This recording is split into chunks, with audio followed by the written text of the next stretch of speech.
Good morning to everyone. সকালবেলা উঠে দেখি আকাশের আজ এই হাল। রাতে তো বৃষ্টি হয়েছেই, এখন মনে হয় আবার বৃষ্টি শুরু হবে। আর এসব দেখে তো আমার ভীষণ মন খারাপ, কারণ আজ ছিল আমাদের কলেজে বসন্ত উৎসব। আর এই ওয়েদারের কারণে আমার সেখানে আর যাওয়া হলো না। যাই হোক, কি আর করা যায়। তবে রান্নাঘরে গিয়ে দেখি মা গরম গরম চিকেন পকোড়া ভাজছে, আর সেটা দেখে আমি তো মহা খুশি।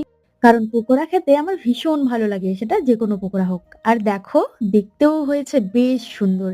তবে আর কি, বসে পড়লাম পকোড়া নিয়ে। তবে ভেবো না কিন্তু যে সমস্তটা আমি একা খেয়েছি, মা তো পাশ থেকে বলছিলই যে সবটা তোর জন্য না। আর সাথে রাতেও ছিল আজ স্পেশাল সব ডিনার। একদিকে হচ্ছে ফুলকো ফুলকো লুচি, আর আরেকদিকে হচ্ছে গরম গরম পায়েস। আর চিকেনটা আগেই হয়ে গিয়েছে।